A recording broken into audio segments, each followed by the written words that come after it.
let's go ahead and continue with our reading of Lostbelt 6 with Section 4, Gloucester.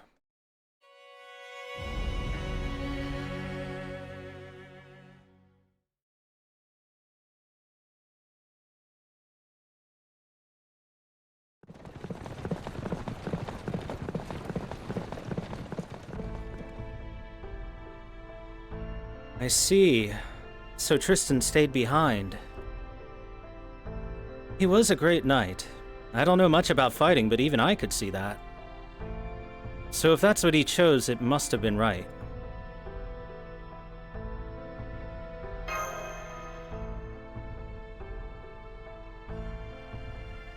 What do you want to do, Gouda?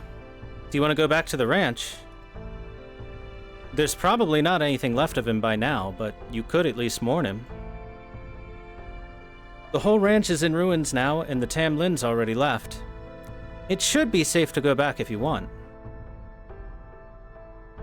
No, that's okay. We need to do what we can now. I agree. Tristan didn't sacrifice himself so that we could go backwards. He did what he did to give us a chance to move forward. We always report back to him after we found Mash. I see. Forget I said anything then. Anyway, I really showed up just in the nick of time, didn't I? That's one of the many benefits of my royal charm. I get to ride in on a white horse to save the day. Now, I'm really glad I pleaded with Aurora to let me borrow this carriage. The only issue is...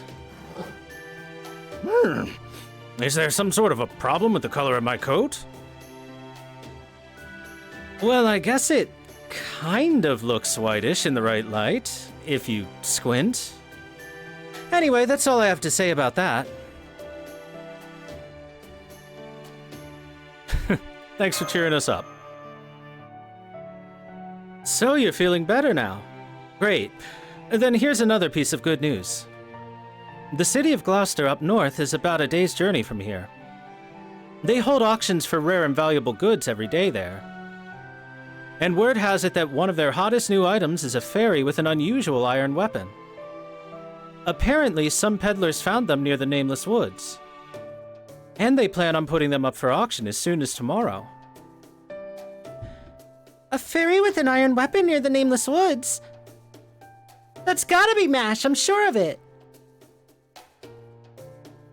Then we gotta get to Gloucester right away. I rushed back to Salisbury as soon as I found out. But when I heard you had already left, I got a bad feeling in the pit of my stomach. So I asked Aurora for a favor on the condition that I would give her one in return, and got to the ranch as fast as the carriage could carry me. I see, so that's how you managed to get something so valuable. That was some very quick thinking. Thanks. Well, I'd prefer the rest stop in the Autumn's Forest if we could. Time is money and all that. I assume it's so long to Salisbury and off to Gloucester? You know it. To Gloucester.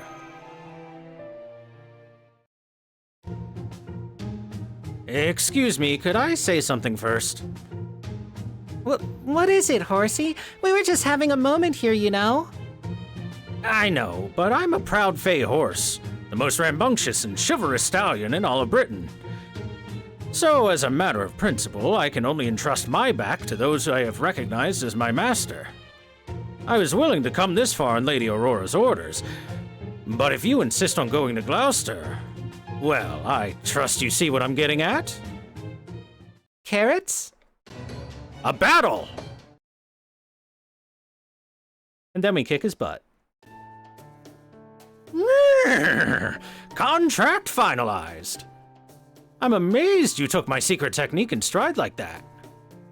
You must be a fearsome warrior who's overcome all sorts of harrowing ordeals. Very well. From here on, my legs are yours to command. As long as your path isn't unsavory, I'll take you wherever you wish to go.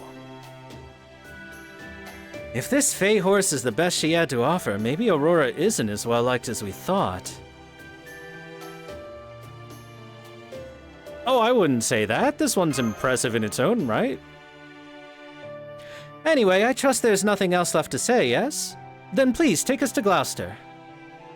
Oh, and don't forget to drive safely. I can handle a few bumps, but Gouda, Artoria, and Da Vinci are all very tired.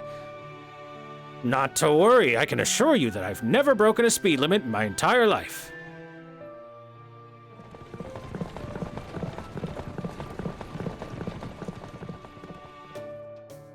By the way, Oberon, what's with that outfit? I kind of liked your old cloak. Oh, this? This is what I wear whenever I'm gathering information. The Queen's soldiers don't always take too kindly to people asking questions about the state of Fairy Britain.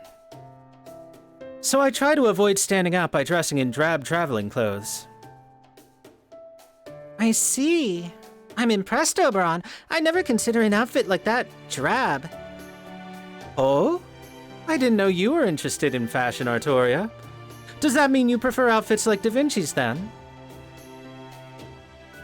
No, I wouldn't say that. I mean, someone like me dressing like her, that'd be laughable. True enough. You're definitely not ready yet. Yeah. Okay, that's enough Artoria teasing for now. Gouda, Da Vinci, would you mind telling me how much you learned about Fairy Britain while I was away?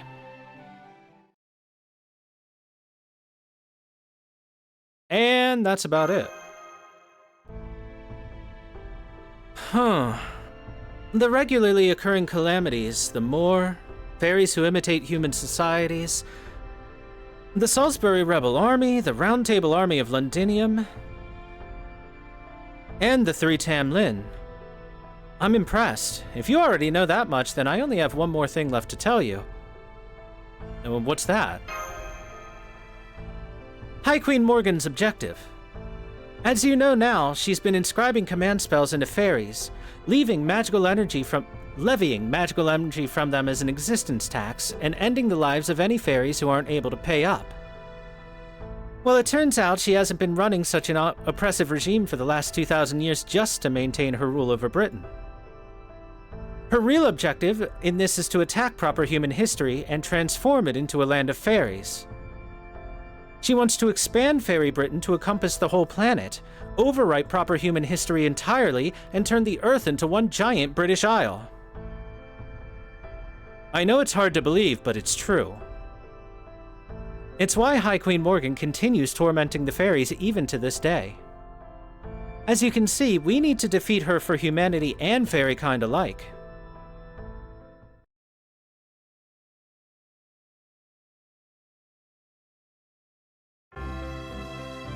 Meanwhile,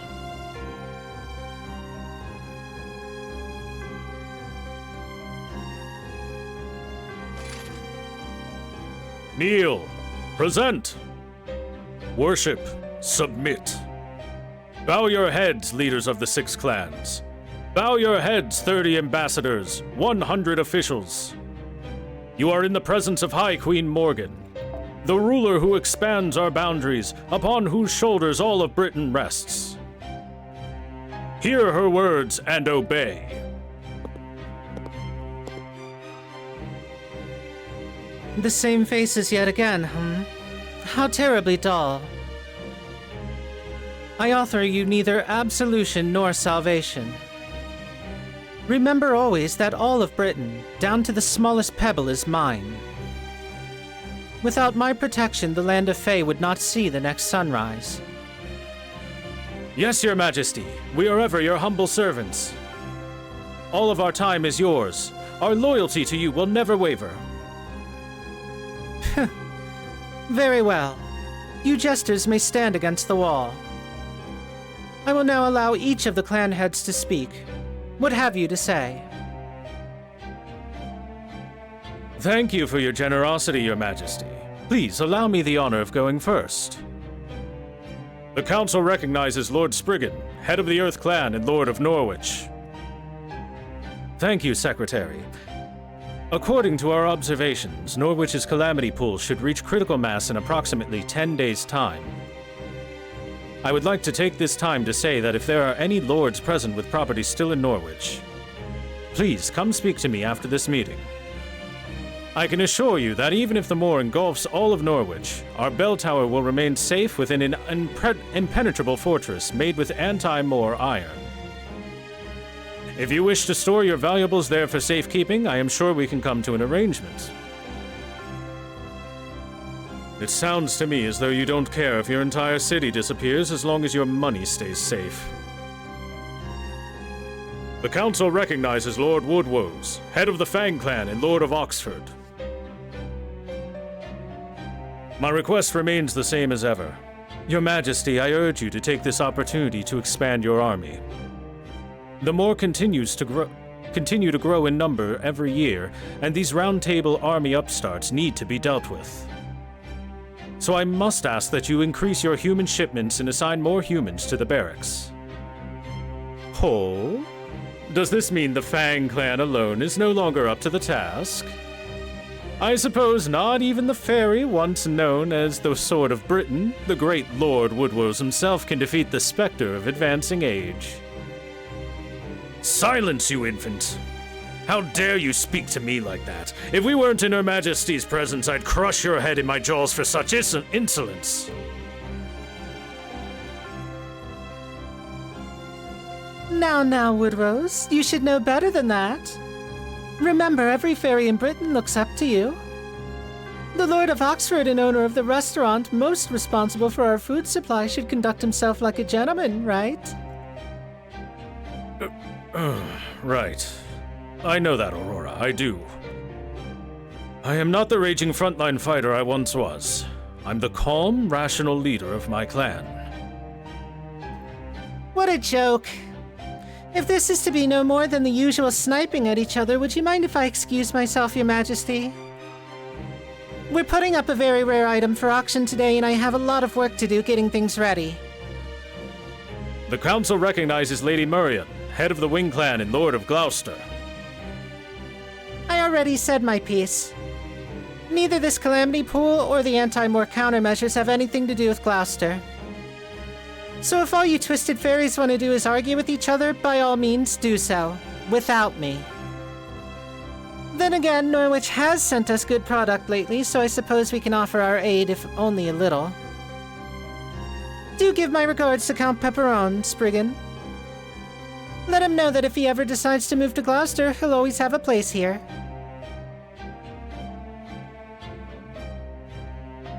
Lady Knocknaria, head of the King Clan and ruler of Edinburgh, absent.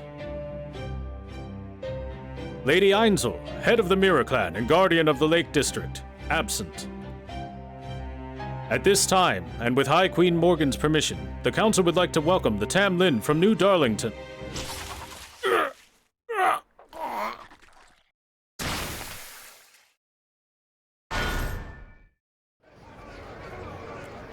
Who the hell do you think you are? You think a damned secretary? Oh, I'm sorry.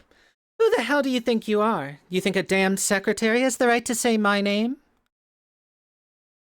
Come on, Mother, when are you going to stop letting these stupid secretaries run these shows already? Can't you pick someone less hideous? How about a human with their limbs sewn to the wall, or one who's been put to the guillotine? I swear, Mother, you're way too soft on these fairies and humans alike these days. Maybe you need more excitement.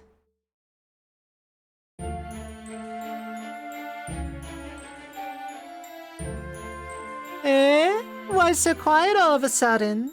Isn't it your job to kick up a fuss when something unusual happens? If you can't even do that, you don't even deserve to live. Would you all rather die to my string instead? Oh, if it isn't Tamlin Tristan, how good of you to grace us with your presence. You are the knight among knights who defends all of Britain, and above all, you are the High Queen's beloved daughter. The only one in all of Britain who will carry on Her Majesty's magecraft. There you go, that's it. I knew you could do it if you tried. But I still think it lacked a little something. I've got it. Patheticness. Which is why you three are going to show the others how it's done.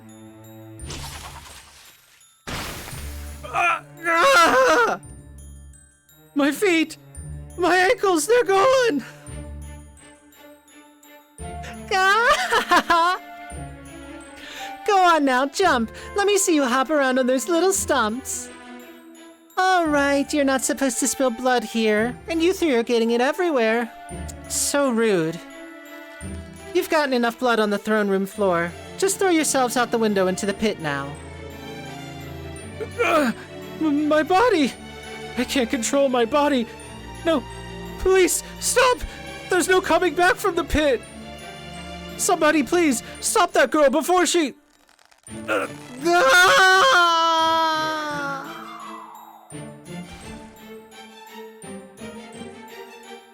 Swoosh! Nothing but pit. Well, Mother, what do you think? Makes the meeting so much more fun, right? What were you doing? That was Camelot's own Minister of Justice you just threw out the window. You bloodthirsty fiend, know your place, Tristan. You think because the High Queen took in a low-class fairy like you as her own daughter, you can... Silence, Woodrose. This is a family matter. See? Her Majesty loves it. Time for you to learn your place. Sucks to be you, you overgrown cur. Why don't you just retire already? We're way stronger than you ever were. What did you say to me, girl? Stop, Woodrose. Don't let her drag you into her games. You are the head of the Fang clan now. You can't let your temper ruin our reputation. Oh great, Lady Gawain the hard ass. A little more dullness to round out this boring meeting. You're lucky she showed up when she did, old-timer. Just wait, I'll take your feet next time. Give us your report, Gawain. What transpired at the ranch in the south? Yes, High Queen. Some rebels calling themselves the Round Table Army managed to take control of the ranch. The guards you entrusted with staff were captured, and all of the humans attempted an escape. Upon learning of this, I took it upon myself to go and contain the situation, without waiting for your orders. While I succeeded at wiping out the rebels, I'm afraid I also destroyed the facility and allowed 3 interlopers to escape. I am also having the escaped humans transported here for re-education as we speak. High Queen, I am prepared to accept whatever punishment you deem fit for me. What is your ruling, High Queen?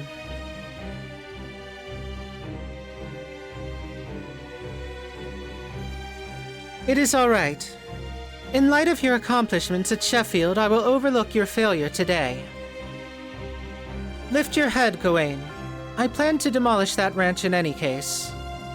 While you did take it a bit too far, you have ultimately saved me the time of mobilizing the Earth Clan. Now, is there anything else you have to tell me? Yes, Your Majesty. One of the interlopers was a human you've told us about before. It was the Master from Proper Human History.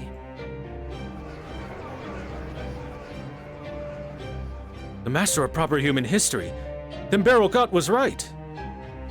There's more. One of the fairies accompanying the human appeared to be from Fairy Britain. From what I could tell, she seemed to be about 16 in human years, and she used the same kind of magecraft as you. She what?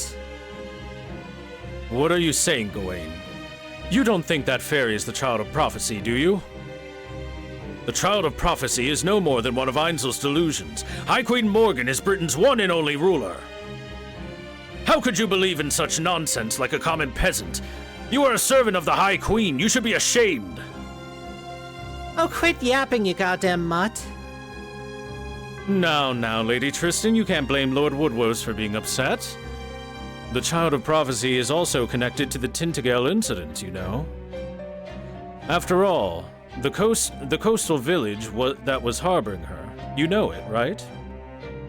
Well, Lord Woodrose there is the one who razed that village to the ground, though it seems the child herself escaped him.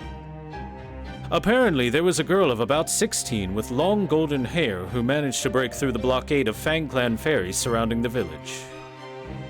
The soldiers who witnessed it said she fought like a raging storm. They also called her the girl who uses magecraft, the Queen's second coming, and High Queen Morgan's daughter. Don't you dodge my spell, Capless. That was meant to kill you. I'm Mother's only daughter, got it? I couldn't care less about this child of prophecy, but you'd better not spread rumors like that any further. These aren't my opinions, Lady Tristan. The Fang clan are the ones spreading these rumors. Still, think about it. Fine upper-class fairies of Camelot. The more continue to increase in number. A calamity is about to befall Norwich. There's Knocknaria at the north, Londinium in the south, and the recent rebellion in Sheffield. And now we have the invader from an outside world that Lord Barrelgut warned us about. I don't believe Einzel's prophecy any more than you do, but you can't deny that the pieces are all falling into place. The Child of Prophecy is real. Or at least the common fairies who know nothing of politics believe she is, which is enough. There is no time for our clans to be fighting amongst ourselves. We must put our people's minds at ease. So I suggest we work together to do something about it, starting with that calamity pool at Norwich. What say you? You do have a point. Whether the Child of Prophecy is real or not, we must do something about Norwich's calamity pool. Hi, Queen Morgan, would you be willing to send your army to Norwich to quell this disaster? I believe Lord Bogart, ruler of Sheffield, made a similar request. I understand how you feel, Aurora, but we can't send out Camelot soldiers. While I'm certain Her Majesty's troops would make short work of the calamity, sending them out would also leave Camelot vulnerable. Knocknaria is constantly on the lookout for any weakness she can exploit. We cannot leave the castle unguarded. I agree. The way things are going now, it's going to be the War of Spring and the War of Summer all over again. Only this war will be fought between Her Majesty and Knocknaria, the self-proclaimed queen.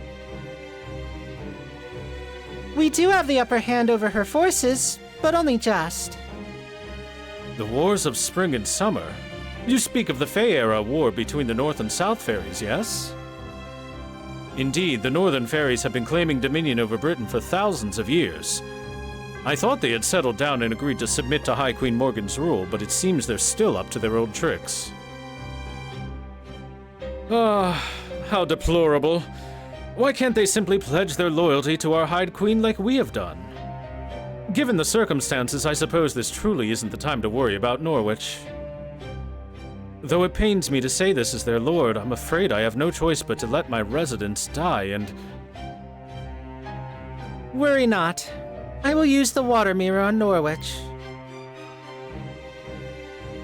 It will destroy the calamity along with most of Norwich, but the bell tower will remain intact. So long as the castle remains, it will fall to you to rebuild, Spriggan. It is time for you to demonstrate once again the skills that enabled you to take Norwich from its previous lord. If that is your will, High Queen. Now, how much can I expect in the way of financial aid? I will give you 1/3 of the flotsam wasting away in the West Treasury. It is foreign detritus that has drifted here from proper human history, but you could ask for no greater reward, could you? Oh, that sounds wonderful, Your Majesty. Thank you, thank you. But what about the residents of Norwich? None will survive this. Isn't there anything you can do to make them evacuate, Spriggan? Oh, I have been urging them to evacuate for some time now, but they all refuse to leave. They're either too attached to the land, or they love their jobs, or they think that don't think the threat is real, or they think the Child of Prophecy will save them, or some combination thereof. As great as a clan can be, I'll be the first to admit they can also be a bunch of hard-headed fools. Having said that, where would you propose they go? Salisbury? The Wind Clan city? You know just as well as I do how poorly the Earth and Wind Clans get along. It's a problem not even the High Queen herself has been able to solve. It's rare that things like this wrap up with a nice little bow, so no, I am afraid Norwich is a lost cause. Oh, why don't they just come down to my place? We'd be happy to take in any poor refugees looking for a new home. That's just the kind of place New Darlington is. Ain't that right, Lady Spinell? Right you are, Red Barrel. I didn't know you were listening in on this boring old meeting.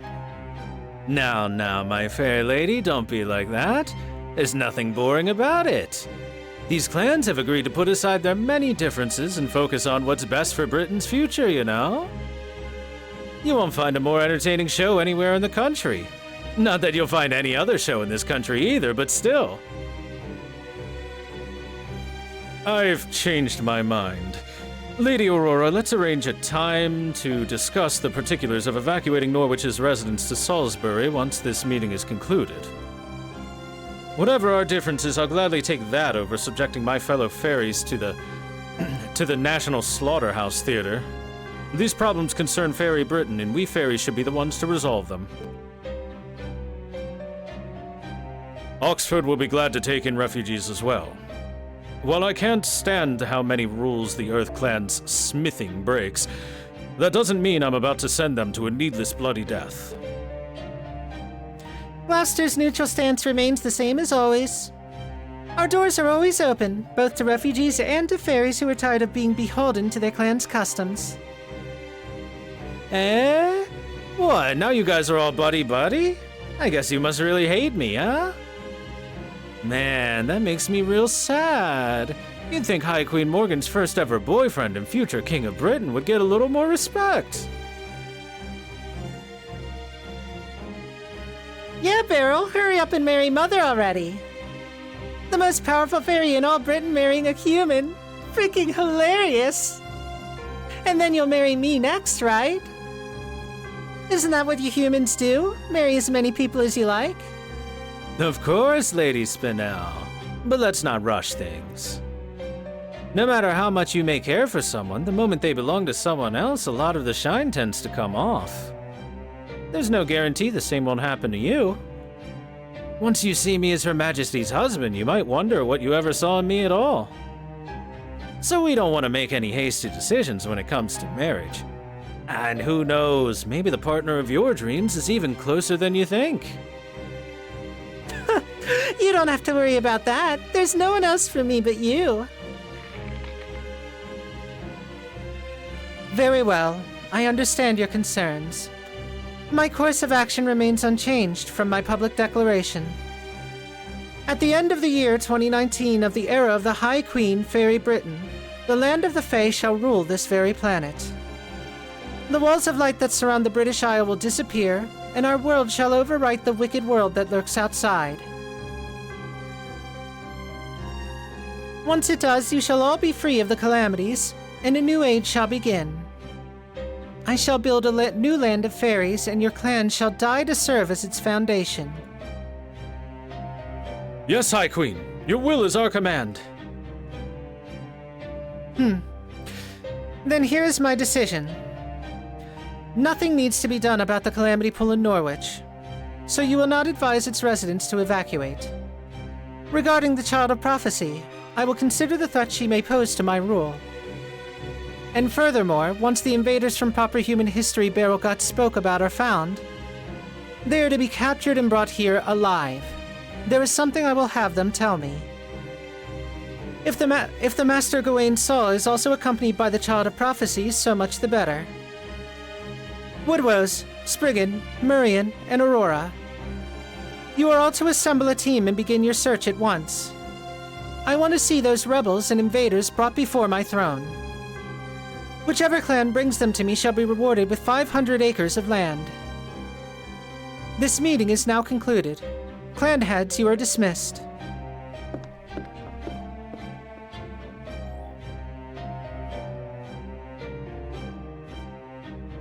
Tamlin, here is your next mission.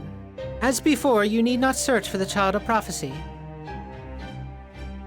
I don't get it, Mother. What good are any of these stupid clan heads going to be? I could find the child way faster than anyone, right?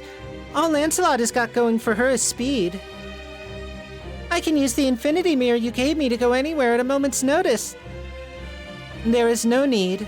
Leave the Child of Prophecy to me. Or leave her be.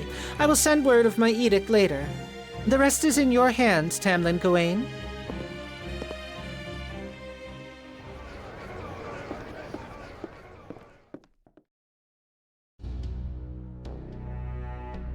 You heard Her Majesty, Tristan. Can you not behave yourself even for a moment? You do know the reason she was so strict with you is because the clan heads were here, yes? She may be our all-powerful High Queen, but she still needs to keep up appearances. She can't treat you like her daughter at a council meeting. And then there is your attitude towards Beryl. How do you think it looks for the Queen's daughter to be so intimate with a human man? And the High Queen's own lover at that? Have you ever considered the kind of pressure she faces, the kind of things people say about you, your own morals as a knight? Ugh, just shut up, you big dumb bitch. Who the hell do you think you are lecturing me? I don't know how you even have time to worry about my rep, seeing how you're always on the lookout for your next literal romantic snack. How many lovers have you had this year anyway? For such a big gal, you sure are good at bed hopping, aren't you? Oh, maybe you could give me some pointers about romance sometime. I guess since you literally dig into your lovers right after you got them in bed, it's probably more a matter of filling your stomach than your heart, huh? What did you say? Just kidding. Come on, don't glare at me like that. I understand, really. I'm totally aware that your romances are always sincere. I mean, you're so awkward you couldn't two-time someone if you tried, right? You know what they call you, right? Gawain of many loves? Gawain the Big Eater? Aw, you poor thing. Nobody understands you, do they? They have no idea that you only jump into bed with those you really genuinely love.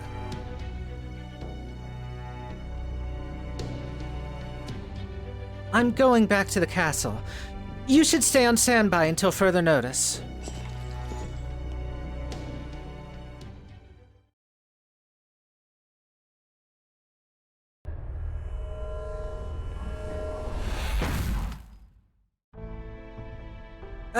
That meeting sucked so hard. I didn't get to spend any time with Mother again. And Woodrose's stench was the worst. There's nothing more foul than old game mixed with bad cologne. Spriggan's fake-ass smile made me want to puke. Marian's goody-goody act was so transparent. And Aurora's the worst of all. I wish I had a good excuse to rip her to pieces. Man, I hope she slips up soon. If she'd just act against Mother, I could wipe her and her stupid Salisbury out all at once. Hey, are you even listening to me, Beryl? He's not even here? He was right by the mirror a moment ago. Oh, I see. He must be down at the theater. They're doing the show with those humans we captured over there today. So they make the humans fight each other, and the last one standing gets to live. What did he call it again? Gladiatorial games? I used to think it was a pain in the ass, but it's actually pretty fun. Especially the very last part, when you tell them the champion gets to go free and stuff. Idiots! As if that would ever happen. Humans really can be so entertaining. Then again, I guess this really isn't the time to be laughing. I know what Mother said, but I can't just let this go. Who does this child of prophecy think she is? Everyone knows I'm the only one who uses magecraft besides Mother. She's only got one daughter and it's me. No way I can let trash like that live. This is pissing me off.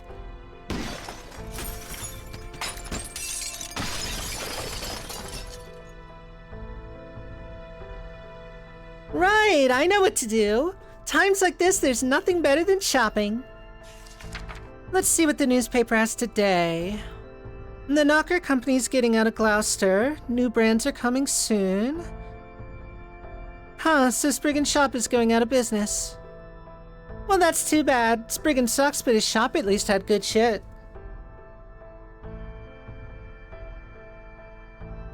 Hang on. Does this mean it's going to be replaced by... I knew it! It's gonna be a count shop. I'll say this for Marian, she always knows what's hot. Looks like I'll be going shopping in Gloucester again then. Plus, she also mentioned she was getting things ready for a special auction. Fine by me. I'll make it an auction nobody will ever forget. But wait, we're going to that auction. Dun dun dun.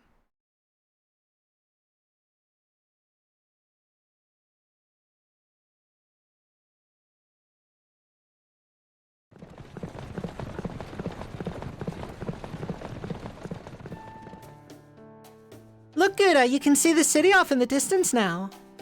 It might have taken us a whole day, but we're almost to Gloucester. Yup, and now that we're here, we shouldn't have to worry about the Queen's soldiers coming after us for a while. Gloucester belongs to Murian, the head of the Wing Clan, and fighting is against the law here. She doesn't pick fights with any of the other clans, and she's not completely under Morgan's thumb either. As far as Murian is concerned, this is an independent region, autonomous region, that just happens to have diplomatic relations with Fairy Britain. That's how she tells it anyway. Is that why Morgan's army won't attack here? Even Morgan only has limited power in Gloucester. As for why that is, well, you can tell something's different here, right, Da Vinci? Say with the mana density? I'm glad you brought that up. I was just about to ask about that. There's nothing wrong with my gadgets, but the ones powered by magical energy are refusing to work. Is that because of this area's unique mystic traits? Because the rules of the world itself are different here? Exactly. As to why, well, that gets into the nature of fairies themselves. And not just here in Fairy Britain, this applies to proper human history as well. Like how there are several different kinds of fairies. Some are former gods fallen from grace, others are accumulations of human and animal animosity, and bits and pieces of their souls. They're essentially thoughts and feelings with nowhere else to go, wrapped up in a shell made from human rumors. These sort of fairies only exist because human society exists, and strictly speaking, they're not pure fairies. Pure fairies are those that form within the planet, or within the planet's inner sea, and whose existence is in no way contingent on human civilization. In the Magecraft world, fairies born within the planet's inner sea are known as Great Fathers and Great Mothers. You can think of them as divided spirits of Earth's soul. Yeah, that's close enough. In scope, they're comparable to personified nature gods, but unlike gods, they don't impose any rules on humans. Great Fathers and Mothers are pure supernatural beings. In this Lostbelt, fairies of that rank, who appear on Earth's surface either through some sort of mistake or on a mission from the planet itself, are known as Aray.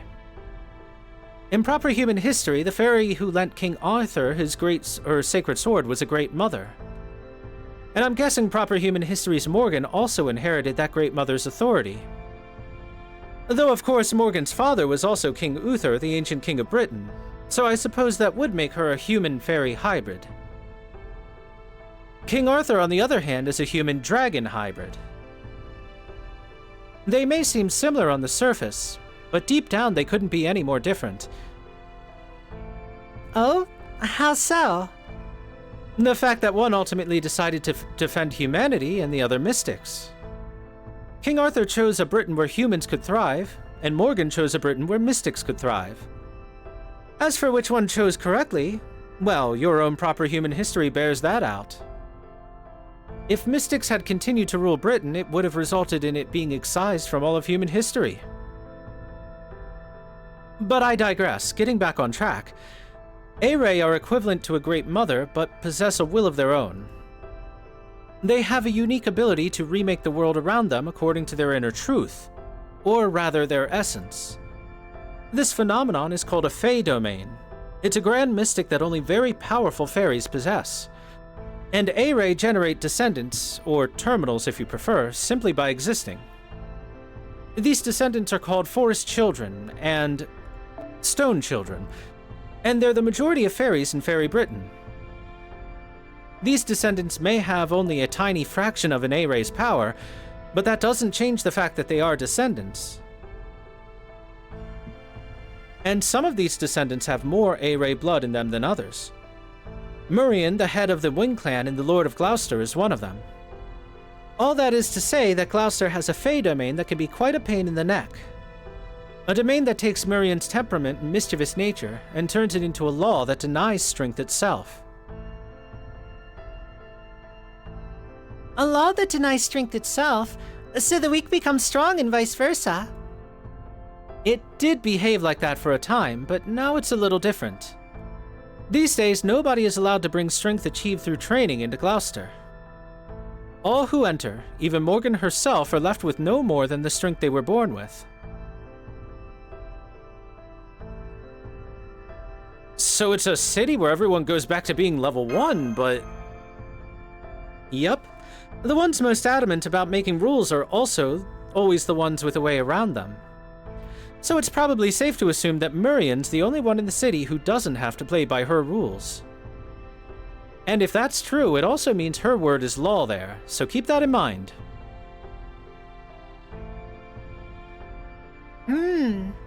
It sounds like this A-ray term is unique to this Lostbelt. In our world, they would probably be close to elementals or true ancestors. So are there any other fairies that have inherited these A-ray powers? Maybe the other clan heads? Like, does Aurora have a Fey domain too? No, she doesn't. Most fairies with that kind of power end up being excluded from their clans. Sometimes they're outright ostracized, and other times they're unable to control their own laws and end up falling apart. Yep. Of the 6 clan heads, the only ones who can impose their Fey domains on others are Murian and Nocnaria. Most of the other domain holders fall apart and become ghosts wandering the countryside. They're called night calls, and depending on how you look at them, they can be even scarier than the Tam Lin. Okay, everyone, we're almost to Gloucester. I know this is a surprise, but I'm actually a member of the Fang clan, so I'd rather not go inside if I can help it. I'll be camping out here while you do your business, so just call for me when you're ready to leave. And just so there's no misunderstanding, let me be perfectly clear. Despite how I look, I am not a wind fairy, I am a Fang fairy. I'm sure you must be shocked, but it's true. Whatever you say, buddy.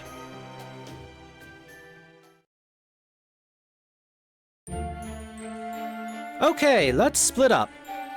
I'll go with Da Vinci, and Gouda will go with Artoria. The auction will be held at night, so kill the time however you like. Anything goes in Gloucester, so you'll find a lot of fairies living it up here. You still have that money you earned in Salisbury, right? Well, you can use it here too, so don't be afraid to cut loose. And don't worry, just think of it as a date. It'll be nighttime in no time. So how about you, Da Vinci? Is there anywhere you'd like to go? We could go to a cafe, but personally I'd recommend the Warped Observatory. It's so dizzying it'll make you want to throw up.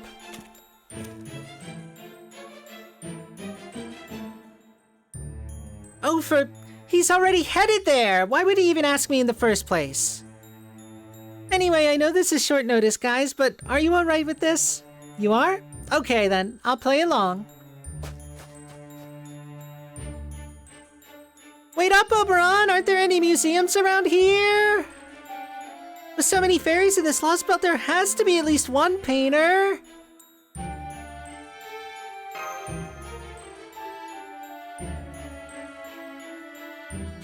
Well, for the time being, shall we get going?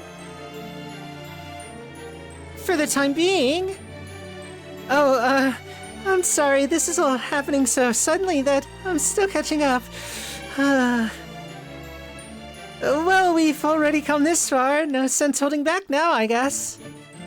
Now that we're in Gloucester, we may as well enjoy it. Come on, I'll show you around.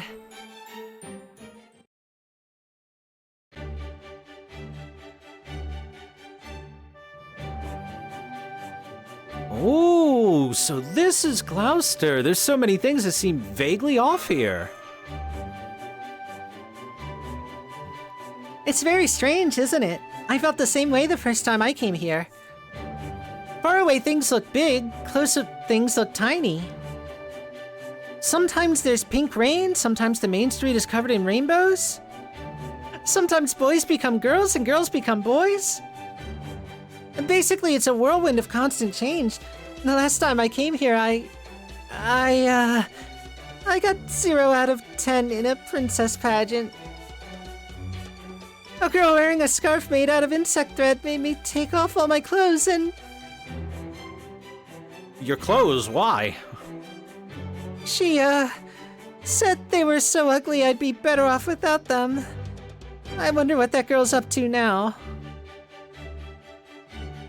I sure hope she's not doing too well. I'll have to get her back if I ever see her again. Anna, I haven't seen you two around before. Are you here for tonight's auction? Eh? I never would have thought to have my humans stand out more than me. You know, possessions that make people envious are all the rage in Gloucester right now. Is that why you made yourself look so plain, so you could dress up your human instead? It's brilliant! I'll have to try that myself. I think I'm starting to see what the deal is. Speaking of the auction, could you tell us any more about it? You mean about the merchandise being put up? The fairy with the iron weapon? Well, apparently they're a bad fairy from another world who rebelled against the High Queen. I'd love to attend the auction too, especially since there should be no problem keeping a criminal as a slave. But since you need an invitation for this one, I decided to give up and just enjoy a night on the town.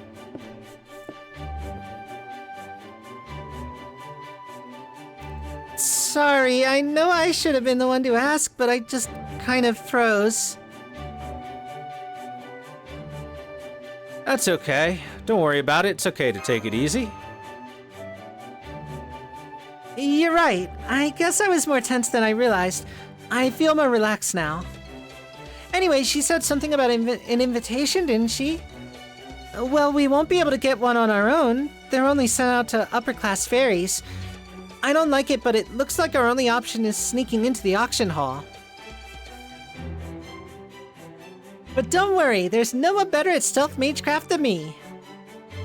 Just you wait, this time I'm gonna show you what I can really do.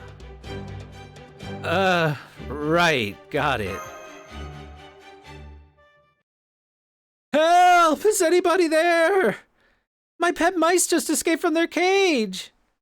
I promise I'll make it worth your while if you can catch them. Just please help me! Huh? It looks like there's a bunch of tiny creatures running towards us. What do you think we should do, Gouda? Let's catch them. Oh, right. He's still getting his bearings here, isn't he? Oh well, nothing to be done now. Sorry, just thinking out loud. Okay, let's get this battle started. I'm pretty sure you're gonna regret this, but at least it'll be a good lesson. Eh?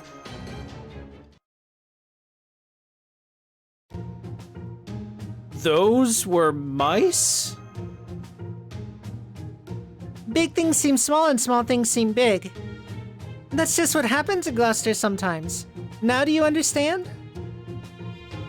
Thanks, weirdos with too much time on your hands. Here you go, a generous coupon. Now, if you'll excuse me, I'm gonna make a bundle with my mice here. Later.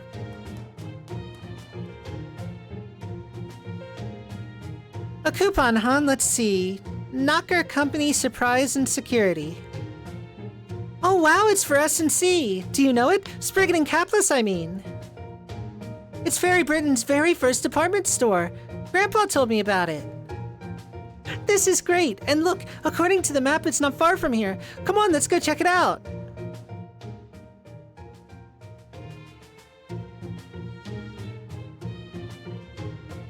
Some generous coupon this turned out to be. Looks like it's already gone out of business. They're already building another store in its place, too. It looks like it's just called Count. I've never even heard of that one before. But I can see they've got shoes, bags, hats, dresses. Wow, everything on display looks amazing. They're trim and shiny and elegant all at once. I bet they'd be so much fun to wear. Oh, I want them. Well, but then again, they'd probably be wasted on me. The designs do lean a little feminine, but I'm guessing they're probably gender neutral. Oh wow, what are these strange clothes? The sign says kimono? I've never heard of them, but I think it would look good on you.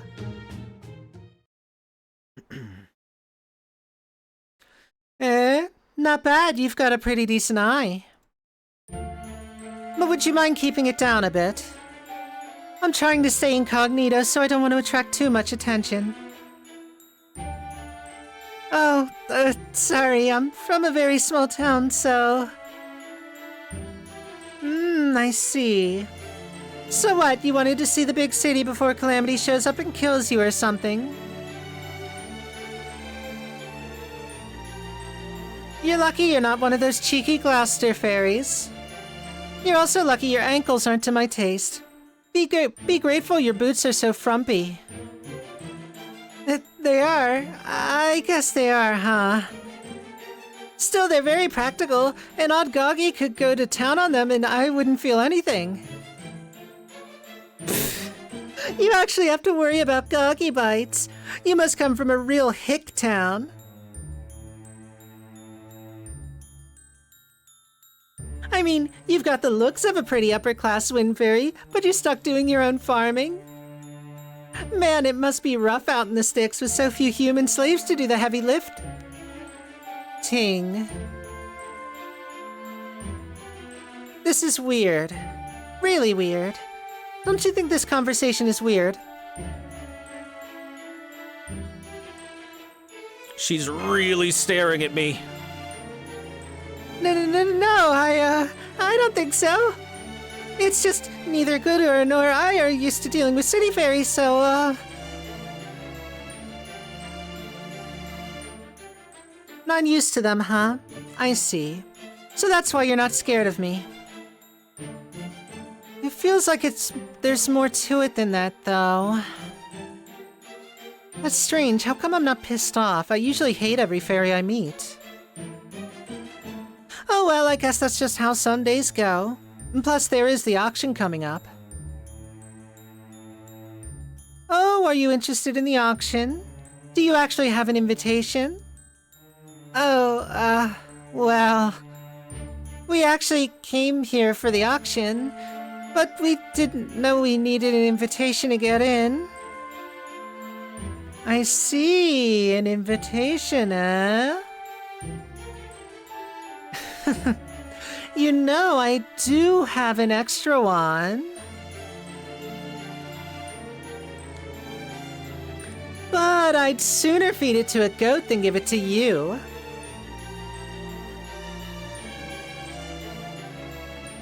That's it! Finally, an expression that suits you. It's about time you learned your place, you uppity hick. Trust me, a girl like you's at least 100 years too young for the auction house. Come back when you're at least a little more grown up. Oh wait, that's right. Low-class fairies like you don't even live for 100 years, do you? Guess you'll just have to make the most of your life in the dirt with the Goggies while it lasts then.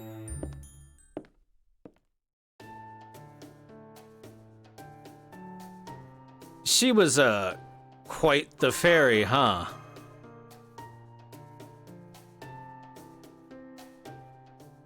Yeah, she was. I wonder if I said something that offended her.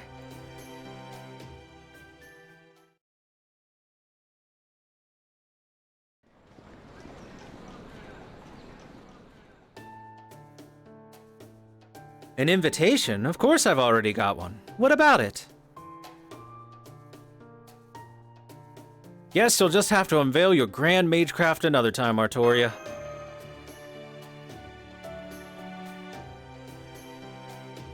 Unfortunately, we weren't able to procure any formal dress, but since Oberon is so, dazzling, I think we should be able to get in as part of his entourage. Of course, Murray's something of a friend of mine. We'll have some of the best seats in the house. So no, getting in won't be a problem. The problem is what happens once the auction starts. The bidding on MASH won't start until the very end, at which point I'll be able to offer up 70 million more pounds. It's all counterfeit, of course, but it should be fine as long as no one works that out tonight. The real problem is whether it'll be enough to outbid any other prospective buyers with odd tastes. Usually 70 million more pounds would be more than enough, but given the, product, things are probably going to get ugly. If things get bad enough, I could have to put up my whole Welsh forest as collateral. 70 million more pounds? That's enough to buy a mansion and a butler to take care of it. And you're worried it still might not be enough? Just what are they saying about this product anyway? Alright, I'll tell you, but try to contain your surprise. They're saying the fairy is supposedly a traveler from another world with an iron weapon. And the new child of prophecy.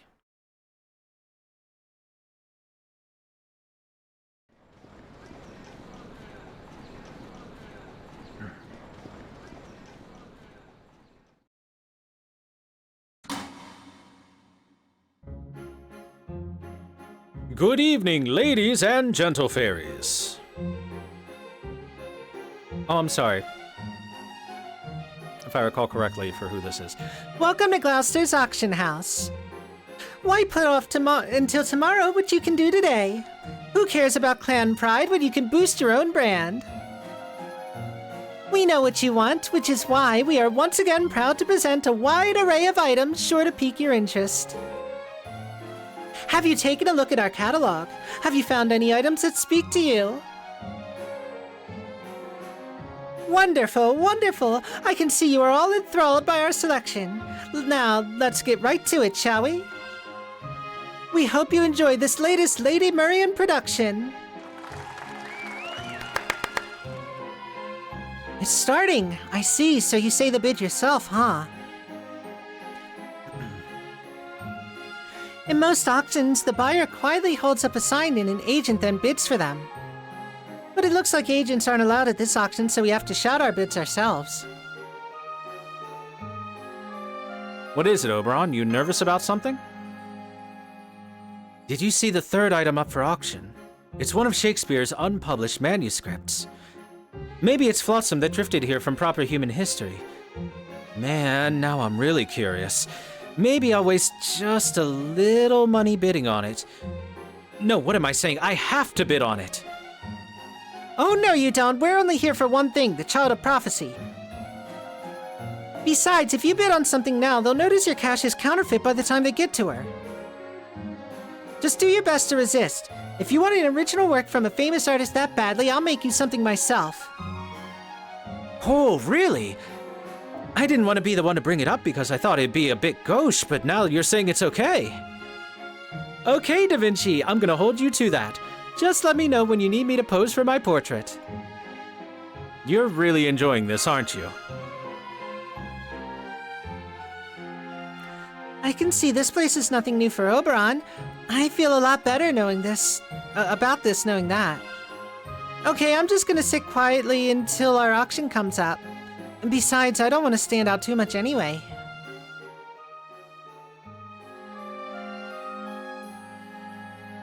And now it's time to introduce our last item for today. I'm sure you've all heard the rumors. This is the treacherous rebel who posed a threat to our High Queen. The child our beloved Ainsel promised would save Britain. This brave child attacked Camelot with an iron weapon none had ever seen before, crawled out of the great pit, and even made a miraculous return from the nameless woods. Is the prophecy real? Is this child our savior? It's time for all of you to see for yourselves. I give you our final lot number, the Child of Prophecy.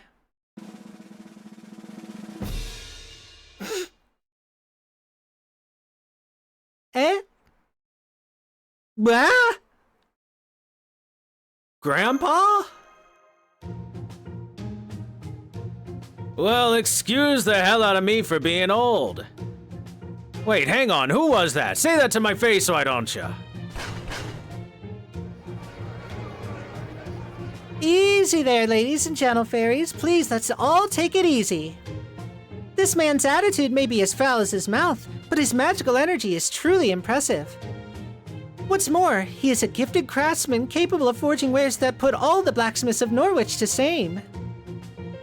And since the Child of Prophecy was supposedly apprenticed to a superb artisan, even Lady Murian agrees that there's a 30% chance that this man is the Child of Prophecy. Shut up! How many times do I gotta tell you? I ain't the goddamn Child of Prophecy.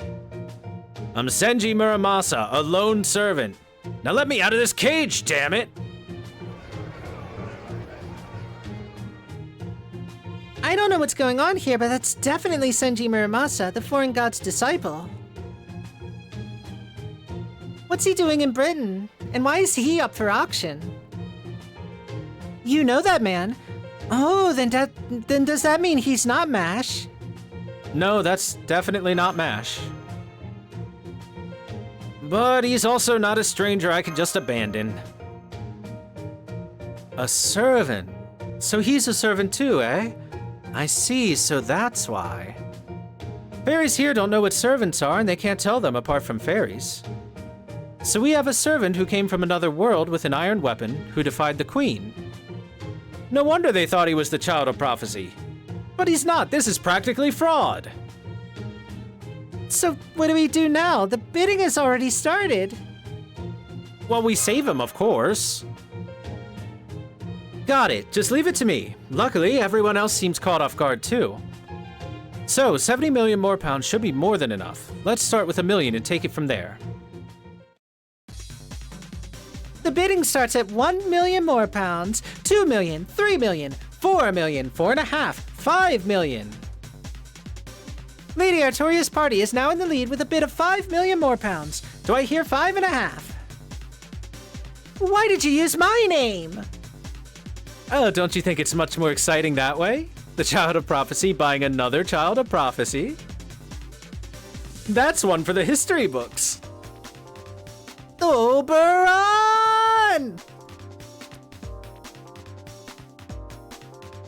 That's 5 million more pounds going once. Going twice. 10 million! I hear 10 million more pounds. Things are really heating up now. Do I hear 11 million? Ah, crap, forget it. I see where this is going. I'm out. 20 million! I bid 20 million more pounds. Oh, enough of this. 70 million! What are you doing, Artoria? You don't just lay all your cards on the table at once in a bidding war. Artoria's definitely not one to hold back. 70 million! I hear 70 million more pounds sold to the party of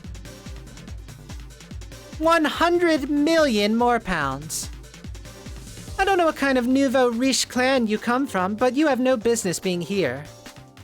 The day someone like you outbids me is the day all of Britain falls, so obviously it's never ever happening.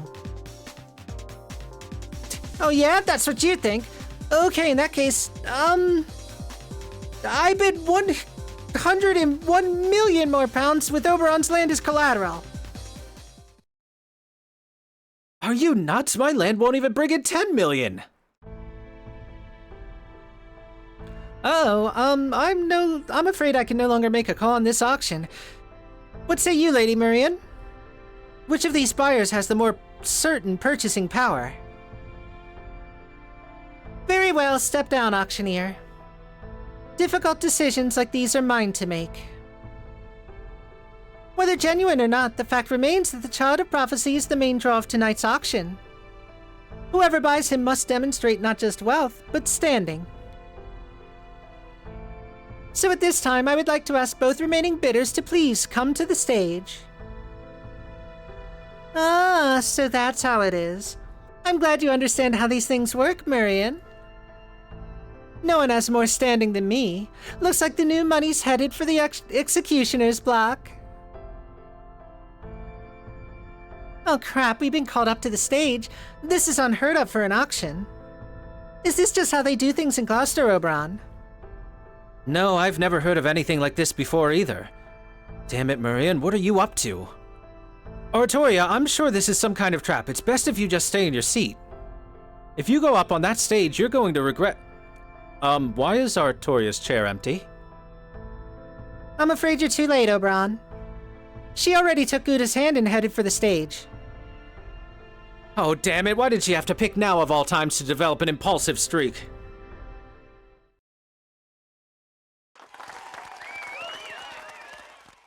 Why did you bring me here up, too? I need you to fight beside me, please. I don't want to do this alone. Then let's start with you, Lady Spinel. Or should I say, Tamlin Tristan?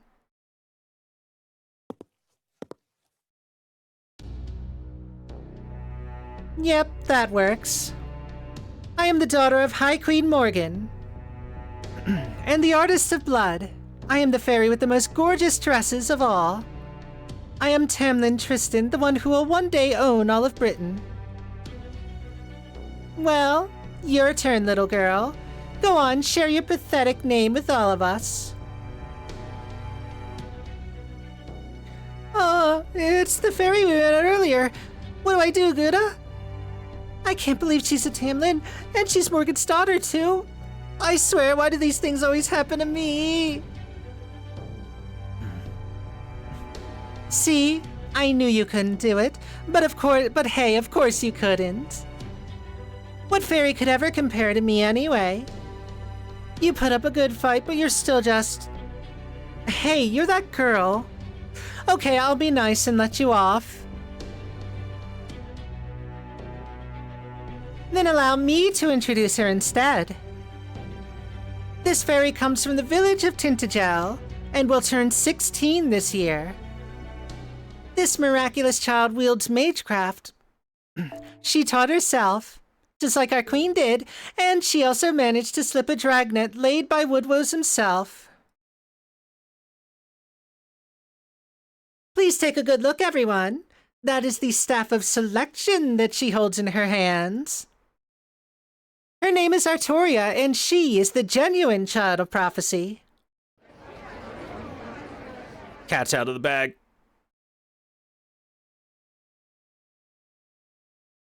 What's more, the attendant beside her is a visitor from another world.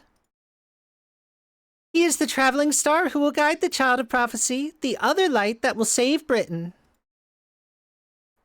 His name is Gouda, and he is a human and master from proper human history. Eh? She knows about Gouda too?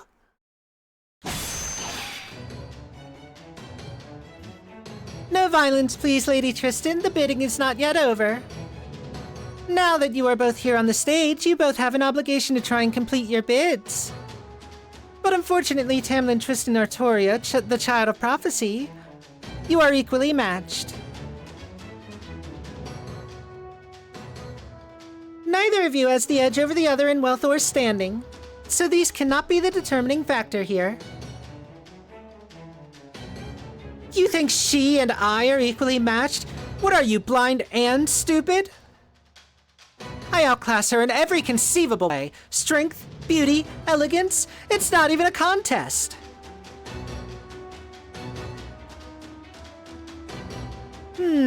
What say you to that, visitor from another world? Who would you say is worth more? Lady Tristan or Lady Artoria? I like how we can completely throw Artoria under the bus. But we got her back.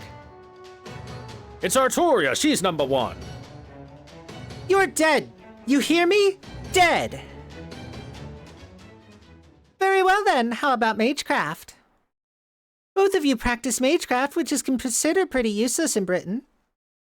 Magecraft itself may be nigh worthless, but fairies who use it are rare and valuable. And here we have two of them, the High Queen's own daughter and the Child of Prophecy. Since both of these children are equally matched, perhaps they can settle this bid with magecraft. After all, they both consider magecraft to be something truly valuable. So surely a display of their magecraft will show what they are both truly made of. So you want me to kill this shit stain with just magecraft? Works for me. I'll play along. I was planning on ripping her apart sooner or later anyway.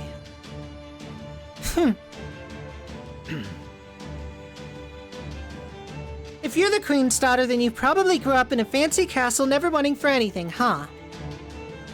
Then there's no way I'm losing to a pampered brat like you. So what if you're a Tamlin? We country girls are a lot tougher than you think. That's what happened. That's how it goes when you eat fresh veggies every day of your entire life. And then Artoria beats up Tristan. No fair. That didn't count. I wasn't ready that time.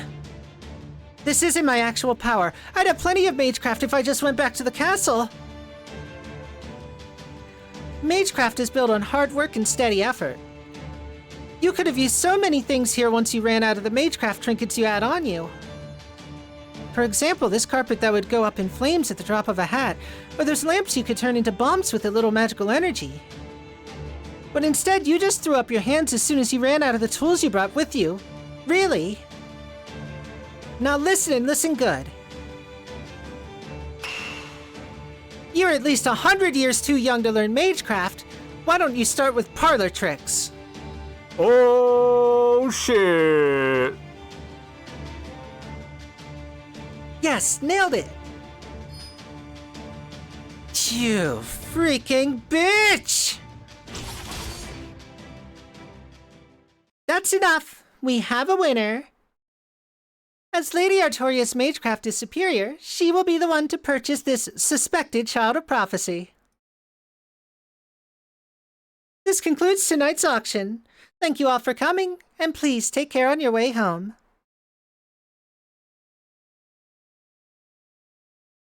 And that goes for you too, Lady Tristan. I suggest you hurry back home sooner rather than later. As I recall, you're supposed to be behaving yourself in Darlington tonight. I suspect even the High Queen would be cross with you once she hears that you've actually been here in Gloucester. You're taking the Child of Prophecy's side, Marion. No, Lady Tristan. I am helping the High Queen save face for making you a Tamlin.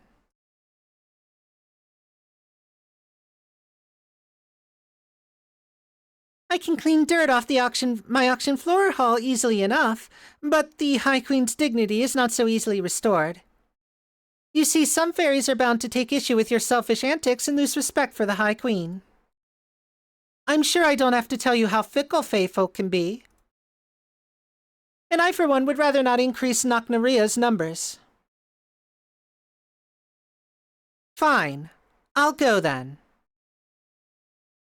Next time, Marion, you'll have to come see me in Camelot. As a fellow lover of art, I'd love for you to take a look at my collection.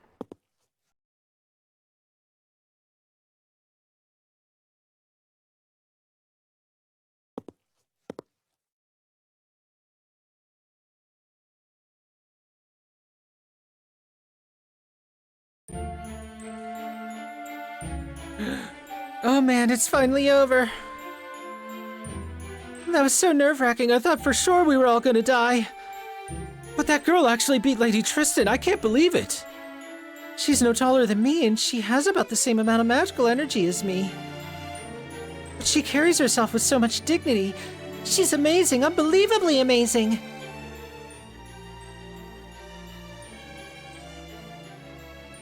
Whew, good thing things worked out, huh?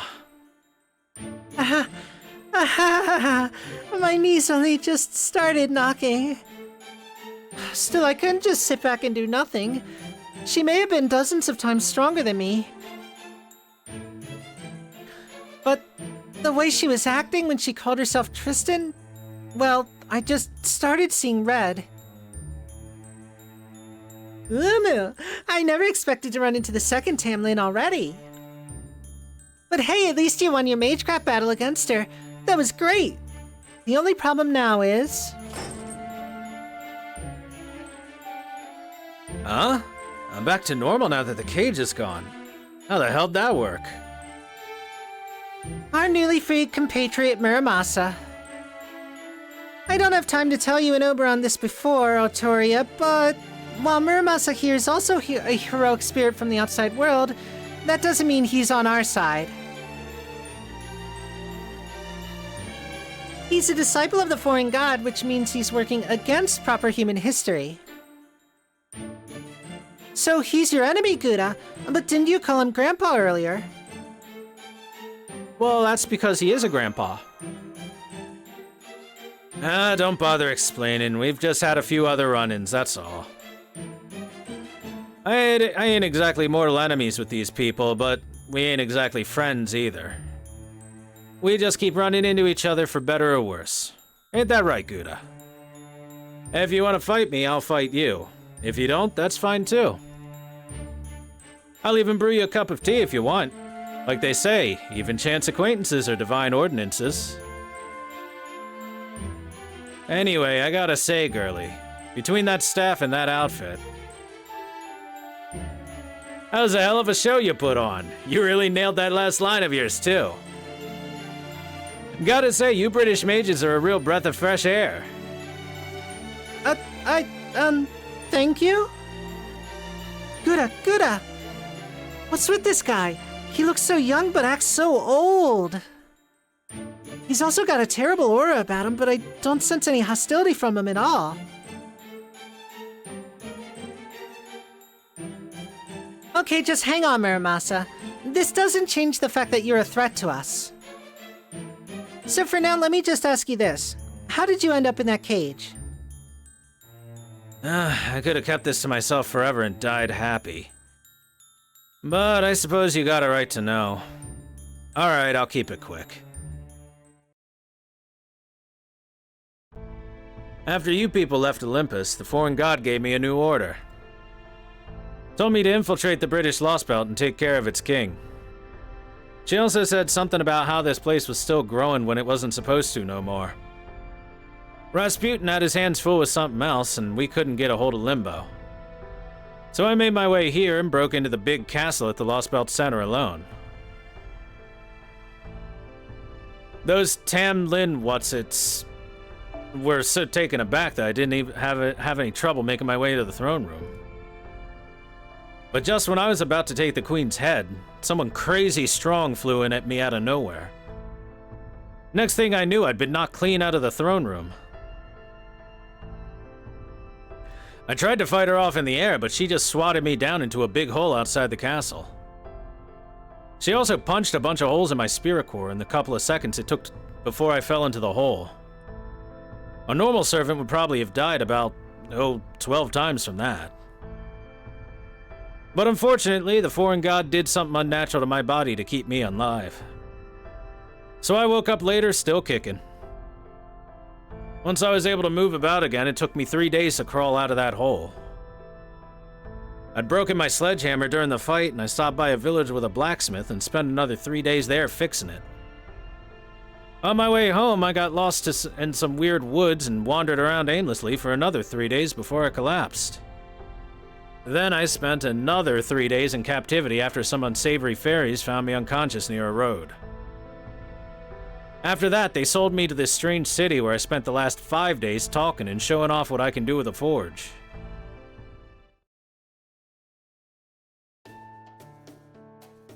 So, there you have it. Embarrassing as it is, I still ain't done nothing to note here. Are you kidding? Just making it to Morgan's throne room is incredible. In the 2,000 years of the era of the High Queen, no warrior has ever made it all the way there before. Yeah? And you're an experienced smith, too. The catalog said you can make anything. Well, yeah. But you're still a bad servant, huh? I guess we'll just have to kill you here, then.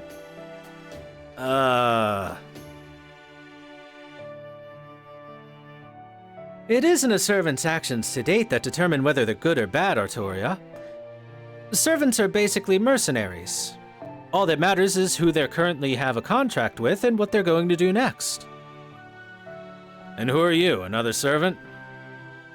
I'm Oberon, and yes, I'm a proper human history servant, who was summoned to Britain a little before you all got here. Senji Muramasa, was it? It sounds like you want to take out Queen Morgan as much as we do. So how about we team up? Just until we defeat her. Yesterday's enemy is today's friend and all that. Besides, don't you think it would be better for us to put all our wood behind one arrow, so to speak? Good point. I doubt I'll be getting any other help out here. Sounds like a pretty good suggestion to me. What do you think, Gouda? I know Senji Muramasa is one of the foreign god's disciples, but he's also always been relatively reasonable. This alter ego version of him might not be the same guy that helped us out in Shimosa, but he is still the same person at heart. I don't think he's the kind of guy to go back on his word. I'd be happy to have his help, but what about you, Artoria? Ed, you want this old young guy to come with us? I'd love that. Blacksmiths are never bad people, you know. Putting Artoria's curious blacksmith fangirling aside for a moment, are you sure you're okay with this, Muramasa? I mean, we're not exactly friends with the foreign god. You don't think she might consider this a betrayal? You won't just suddenly explode or something? What? No, the hell do you take me for anyway? Besides, this ain't a betrayal at all. I'm just a swordsmith who accepted a job from the foreign god. Loyalty ain't part of it. Hell, if I owe anyone a debt, it's that girl over there. You saved my bacon, so now I owe you. The child of prophecy, yeah? I've heard about you. If you just want me to stick around till you defeat the queen, I'm game. It doesn't even conflict with my contract with the foreign god. Yay! Muramasa has joined our party! Da da da da da da da! If you're all done, can I say something now?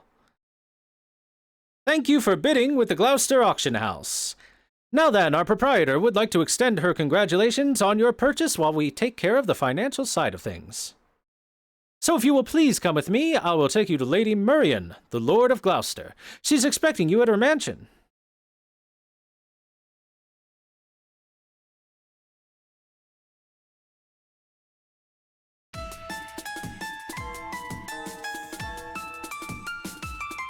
It's her. Nice to meet you, Artoria.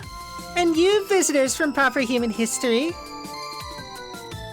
That was such an exciting battle. Now I know what the next hot trend will be.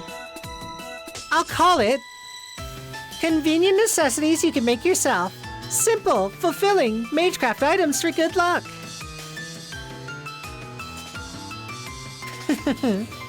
It's going to be the most plain Jane trend in Gloucester's history.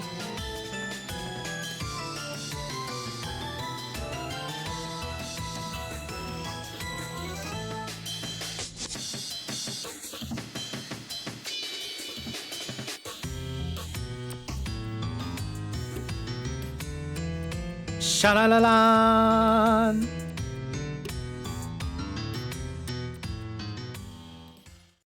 Oh, did that not go over too well? I figured there was no way a bunch of broke-ass powerless small-time fairies and humans would be feeling nervous after being summoned to the home of the most charismatic producer in all of Fairy Britain. So I thought I'd offset the tension and make sure you liked me by greeting you a little more cheerfully than I usually would. But I guess this just goes to show why you shouldn't be too quick to leave your comfort zone. Then again, you do only get one chance to make a first impression. Oh man, she's giving me serious BB vibes. For those that don't know, quick aside, this is Kazura Drop, one of the Sakura 5, an offshoot of BB. And one that makes the other ones, even BB herself, look pretty nice by comparison.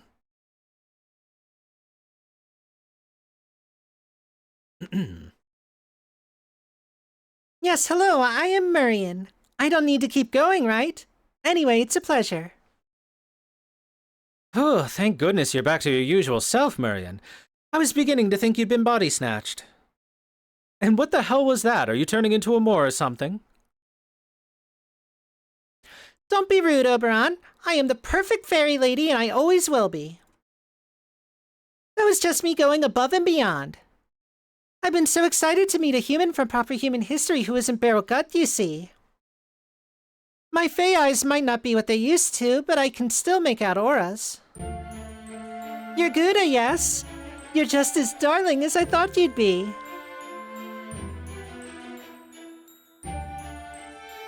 If it looked like all you outsiders were like Beryl, I'd be killing you right now in a fit of rage.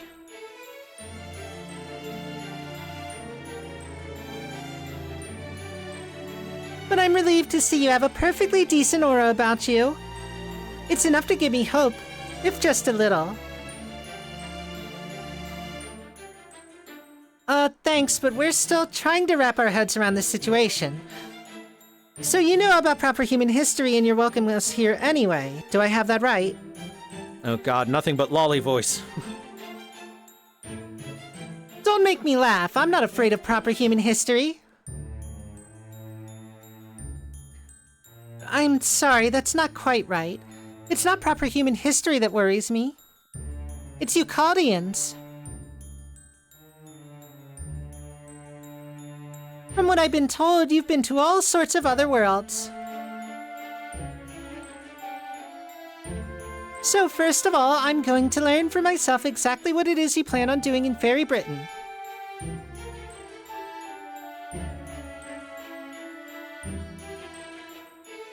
Though I already have a pretty good idea thanks to what Muramasa told me. Muramasa? You told her about us. Hey, I never dreamed we were gonna end up working together. So yeah, I told her about what happened in Olympus after she interrogated me. But just a little. Interrogated you? Is that how you saw it? Here I thought it was just a lovely tea party. I mean, I suppose I might have had a teensy bit of trouble containing my excitement. After you told me all those fascinating things about the foreign god, the trees of emptiness, the cryptors, and the alter egos, but even so. You call that teensy? So is it not true that the Wing Clan are the most mild-mannered of all the fairies, then? No, they are, or at least they should be, or used to be. But there aren't any mild-mannered Wing Clan fairies left anymore. Not after... Oberon! Oh, right. Sorry, I didn't mean to interrupt. Please go on, my fair Butterbur princess. It's okay, Oberon. You didn't interrupt me. Muramasa did. Good, I just want to make sure of one thing. You do mean to leave this Lostbelt alone, yes? Your business here is only with Queen Morgan since she was foolish enough to go after Olympus. And Chaldea has no intention of attacking Britain itself. Can you look me in the eye and swear that? I can't. Not yet, at least. We're not sure. I see. Not the most eloquent defense, but a well-considered one. So you're still trying to figure out who your real enemy is, and what it is you hope to acquire here. I understand. You haven't even met Queen Morgan yet. Of course you can't make a final decision now. Very well then. Normally I would capture you all here and present you to the Queen. But instead I'm going to hold off on making a decision for now, much the way you are.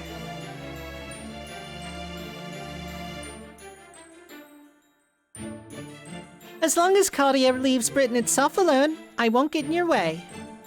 So you're welcome to keep enjoying your sightseeing in Britain. As for you, Lady Artoria, have you memorized Einzel's final prophecy? More or less. Let me see. This is the story of a single future, what became of an island of mystics that was reduced to the land of the Fae. Those of you without sin, take your leave now, for here you will find the Queen's bottomless castle.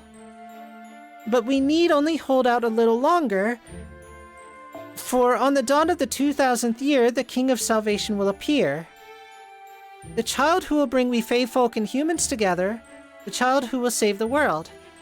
When she has averted catastrophe in the City of Iron and Sea of Soot, her pilgrimage shall truly begin. Let the 6 bells ring out like raging lightning, like grieving flame. I think that's how it went, right? Let's say more or less. You left out some key bits, but you got the gist. Oberon, are you really sure this is the Child of Prophecy? I mean, she hasn't even been able to weaponize her biggest selling point. Oh, I wouldn't say that. I think she's got a few important points down. As far as the two of you are concerned, the important passage is the last one, since you're the guardian of the bell tower right above us. The bell tower? You don't mean... I sure do. One of the 6 bells described in the prophecy is above us right now.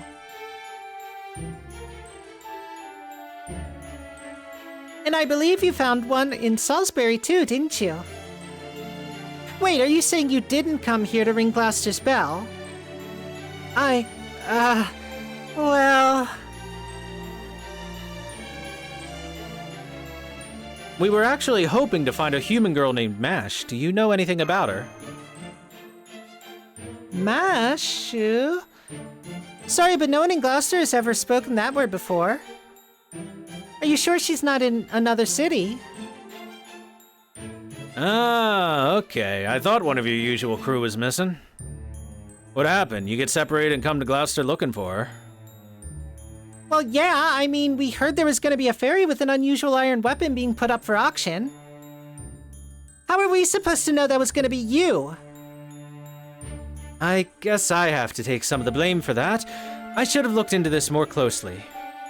I could have at least found out if the fairy being sold was male or female before if I had just snuck into the auction hall.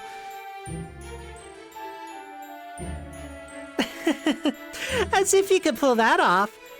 My auctions are extremely well guarded. Not even an ant, nor a single drop of blood could get in without detection. Good point. After all, it has been a few hundred years since you established your doctrine. Or maybe objective is a better word. That nobody is allowed to use violence in Gloucester, hasn't it? But anyway, let's get back to the bell, Marion. How come you're being so cold to Artoria, even though you believe she truly is the Child of Prophecy? To be honest, I'm disappointed. Queen Morgan may be a great ruler, but she is excessively cruel. It's not just the annual existence tax, it's the way she treats humans and how she oppresses every fairy who isn't part of a clan. It's the way she fails to handle the calamities, the way she monopolizes the flotsam, the laws that keep our society a pale imitation of human civilization. In the last 100 years alone, she had all of Darlington moved, followed by building the National Slaughterhouse Theater. She's always been ruthless towards those who defy her, but she's gotten even worse ever since she appointed Tristan as her successor. There was a time when I thought that she would be the ruler who would finally rid Britain of the calamities. But now she's just a witch intent on turning Britain into her personal plaything. That's why we, have been waiting for you, Lady Artoria. But you just don't look the part. I can't see you beating the Queen like this.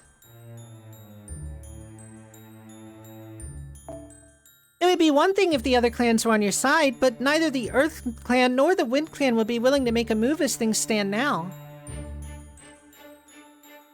So you're not going to show us to Gloucester's bell, then? Not now, at any rate. I'm the Lord of Gloucester. I have a duty to keep it safe. If I were to lend you my support now, Lady Artoria, it would be seen as an act of revolt against the Queen. Not even my Fey domain would keep us safe if that happened. If she wanted to, Queen Morgan could easily dispel it. So please come back to Gloucester again after you've grown stronger. I don't care what form that power takes. It could be connections or magecraft or funding. I'll take anything as long as it leads to a way of defeating the Queen. Remember, Artoria, you are the Fae Folk's Star of Hope. The chosen child of prophecy who will save Britain from its long twilight.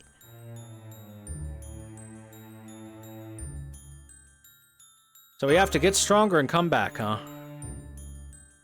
That's right, so I hope you'll please do your part to help her, Gouda. You're an old hand when it comes to beating up bad guys, right? I mean, it sounds like you've done it lots of times before. Okay, Marion, I get that you're not our enemy now, and I'm grateful for that. But what I don't get is why you would go to all this trouble to help us.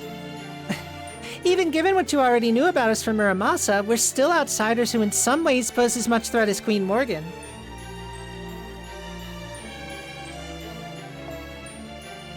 Yet you already seem to have a deep trust for Caldia.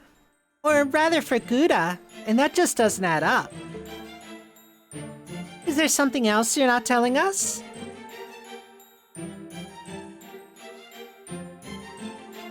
Something I'm not telling you? Of course there is. In fact, this is the perfect time to introduce her. As you may have guessed, I've had another foreign guest who's told me all about you Caldians. Come in, Lady F. Let's see, I think her true name was... Koyanskaya. Tomamovich Koyanskaya, Princess. Booba.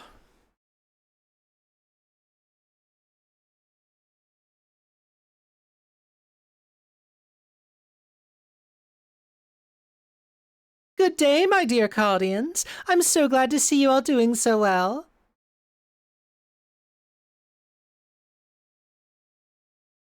Yet another new outfit? Stop that, Gouda. Please calm down. Didn't I already tell you I won't abide violence in Gloucester? Besides, she's an important guest of mine. A business partner, really. She means Britain no harm, and she has no intention of interfering with Caldia either. After all, under most circumstances, she wouldn't even be here now.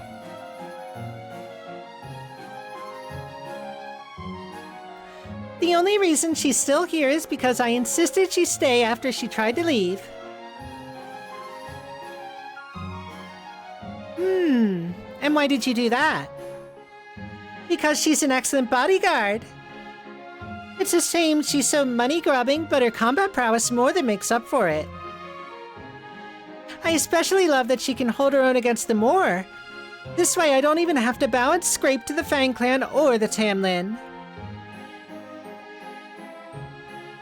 I see. I was told we lost contact with you after you took Beryl Gut off to who knows where. So now you're picking through Britain for stuff to sell. What are you playing at here, Koyanskaya? You get tired of waiting for the foreign god and Caldia to off each other? And decide to show your true colors now that the foreign god's shown up? Oh no, nothing like that. The foreign god and I are on equal standing, you know. I'm still not sure exactly what that god is, but I am sure our contract clearly states that neither will interfere with the other until our goals have been achieved. Suffice it to say, I've never been in the same position or shared the same perspectives as you three alter egos. You, Lord Rasputin, and Lord Limbo are all servants summoned by the foreign god. But I am a servant who manifested under her own power, so I'm free to do whatever I like.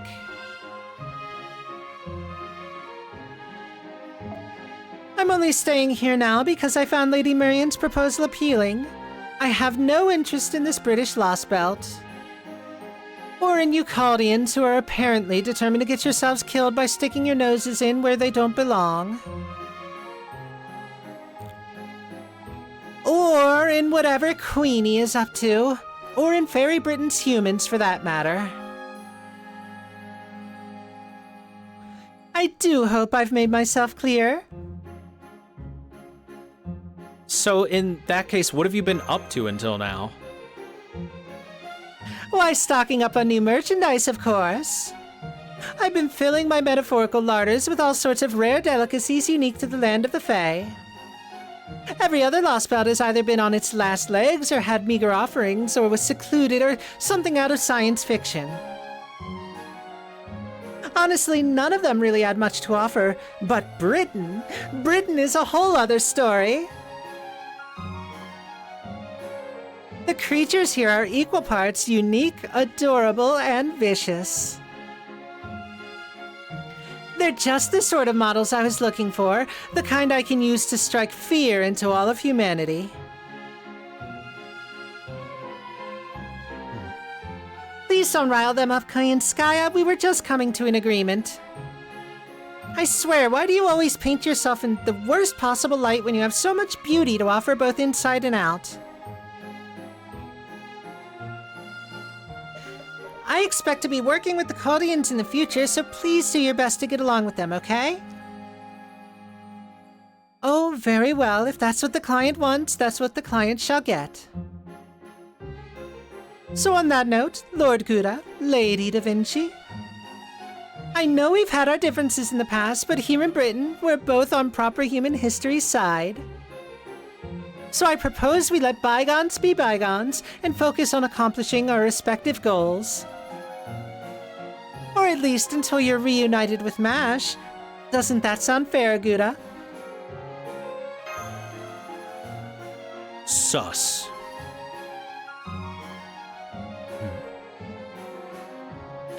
You're not wrong. At the moment, we definitely don't need any more problems than we've already got. If you're willing to leave us alone, we'll do the same for you. If you ask me, we should just cut her down and be done with it. But I guess we couldn't get away with that in front of Murian anyway. I don't really know this lady, so, I'll go along with whatever you think is best. A wise decision, everyone! Very well then, I'll continue to enjoy my latest pleasure trip herein. Well, I for one hate your guts. It's Oberon, right? I'm sorry, I didn't quite catch that. Shut up. Don't talk to me. Every word you speak feels like it's rotting my ears. Murian, I'm saying this to you as your friend. That thing is an abomination. Your trust is completely wasted on her. I would wash my hands of her now if I were you.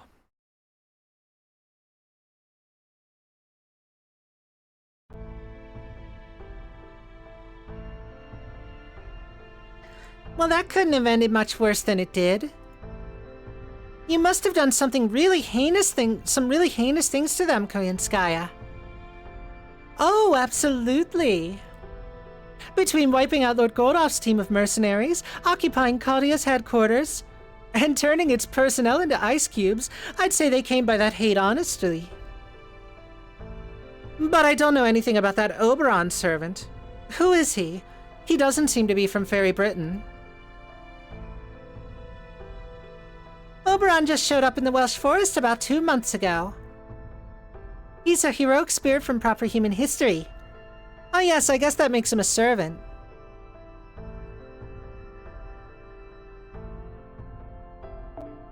Anyway, he likes to call himself the Fairy King, and he usually spends his time performing shows in cities around Britain. I got to know him before, when he first came to Gloucester. At first, I was thrilled to have found a fellow Wing Clan fairy since he looks so much like one, but...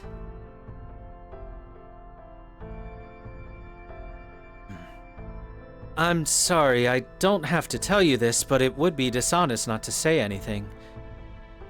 I know I may look like a Wing Clan fairy, but I'm not. After all, your clanmates are already... But hey, never mind that. You're the Lord of Gloucester, right? Then please, I need you to give me an unsecured loan. The fate of the whole world depends on it.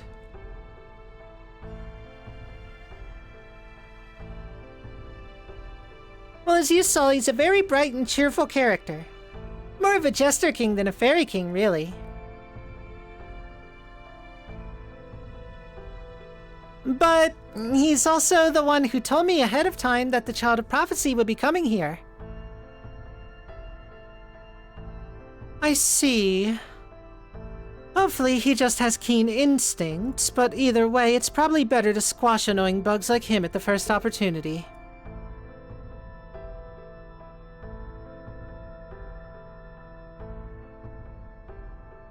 Oh, I just remembered I should have my hands on one of those stories from the past you've been looking for soon.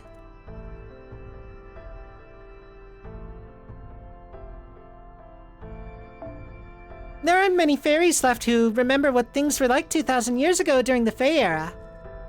But luckily, I managed to track down a book one of Camelot's banished librarians had been keeping secret for ages. It should get here soon. You know, I'm surprised you're so interested in our history, especially when it's completely different from proper human history. Is there something useful you're hoping to learn from our past? Oh yes, absolutely. My objective is to find demonic beasts that don't exist in proper human history and put them to work for me. I have the ability to replicate furry creatures of any size and shape and incorporate their data into my body. Though unfortunately, I can only command up to 9 big ones at a time. I originally came to Britain to secure a 6th tail, but now I'm staying because I'm fascinated by the story of how Fairy Britain came to be. I'm only sorry I've unwittingly caused you to dip into your funds, Lady Murian.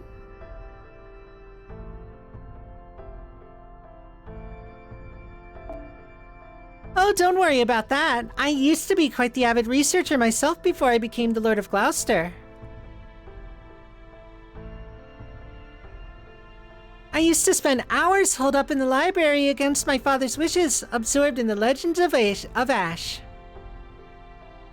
I was a total bookworm, at least until the Queen let those barbarians torch the whole place. Then, are you going to revolt against the Queen once the Child of Prophecy has grown stronger? No way! The hope of all Fae folk, Britain's savior. Well, I never had high hopes for the Child of Prophecy to actually bring an end to Queen Morgan's reign. I won't deny that I've occasionally entertained the possibility. But now I've found out she's nothing more than some pathetic common fairy. Her magical energy's average. She's neither especially beautiful nor large. She doesn't even have her own Fae domain. Many people would argue against the neither especially beautiful part. There's no way a fairy like that could possibly save anyone. I should have known the only one I can really rely on is myself.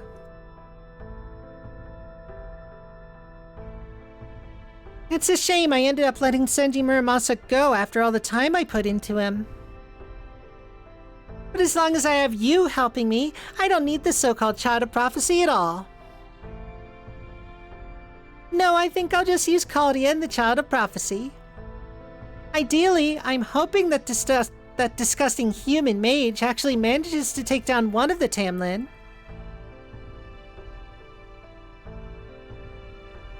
If just one of them falls, there'll be nothing holding Naknaria back any longer.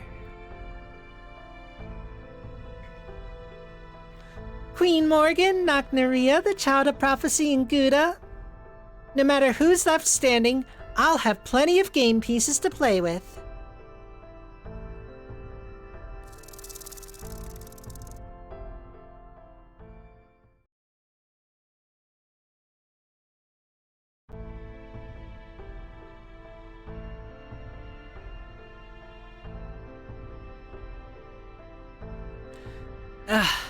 Damn it, Oberon, why'd you have to ruin our precious chance to speak with the head of another clan? That might have been the coldest "you need to leave now" I've ever heard. I understand why you're upset. I admit I behaved kind of childishly. But I'm not going to apologize. I only said what needed saying. I loved it, Oberon. Takes real guts to say something like that to that fox woman's face. Well, maybe not guts so much as a thick skin. Either way, it was impressive. You'll have to tell me some tales of your escapades later. I bet you got some real whoppers. Are you sure we shouldn't at least try to apologize? I don't know about me, but Murian seemed like she was willing to help out Claudia, or at least Gouda. Oh, don't worry about that. Murian never had any intention of helping us out. Really? Oh, right, now that she has Koyanskaya. Yeah, she's got a trump card that she can use however she likes. So now she has no more need to team up with us or to carry water for the Child of Prophecy. I see, then I guess I'm pretty much useless here too. Oh, there they are! Hey, wait up! You guys are with the Child of Prophecy, right? Where is she now? Is she gone? Did she already leave for the next city? Of course she did. She's not going to stick around here waiting for Woodwose's soldiers to come after her.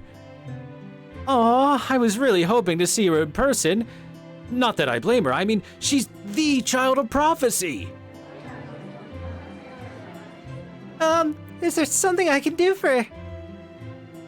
Well, that's okay. At least we can give these guys the gifts for her. It's not much, but please take it.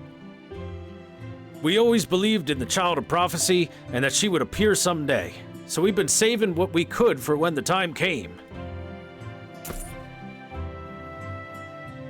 We're sorry it's all small change and cheap stuff like old clothes, stones, and tree roots. But this is everything we can do for her right now. We think it'll be at least some use. So please make sure she gets it, okay? Okay, I will. I think the Child of Prophecy will be thrilled to receive this. Yeah? Yeah, we think so too. You guys make sure you keep her safe, okay?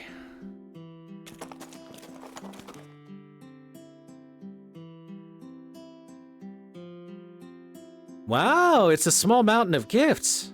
Can those metal arms of yours carry it all, Da Vinci? Of course. You have my word that I'll get everything back to the carriage safe and sound. Well, that was nice, eh, Arturia? Sure, they might not have realized it was you. But that was living proof that even the fairies in Gloucester are pinning their hopes on the Child of Prophecy.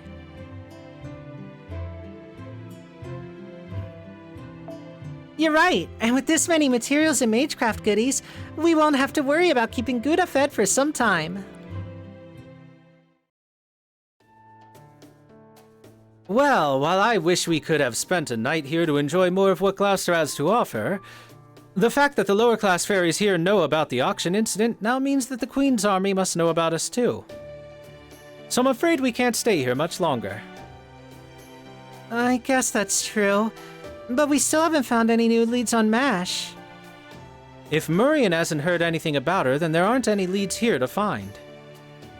And since it seems no one in Salisbury and Gloucester has seen her, our hands are tied for the moment. Let's not forget, we're also wanted for the ranch incident, so we have to be careful not to be anywhere near the Queen's soldiers, or where they're likely to nab us.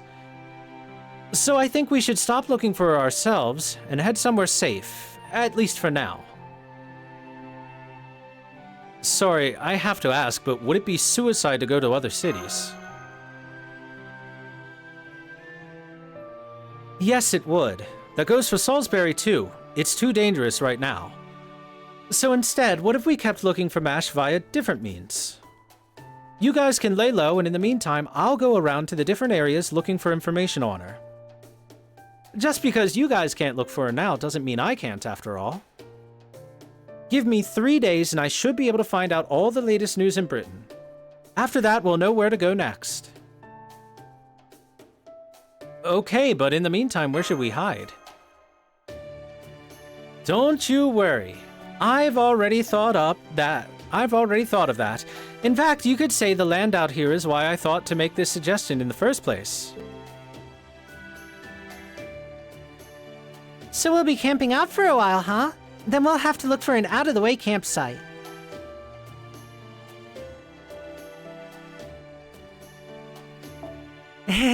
Don't worry, I'm great at pitching tents, and I can also put up all the different bounded fields we'll need to keep undesirables away. Really, that's great to hear, but you don't need any of that this time around. Eh? Oh, now I see. Sorry to steal your thunder, Artoria. But we really need to play it safe here. So I'm afraid that you'll have to wait for another time. Alright, let's get going to my secret base. See that forest over there, past the western hill? That's the Welsh Forest. It's a place that's long been abandoned by fairies and humans alike, where old, dried-up things go to rest. And it's the personal domain of yours truly.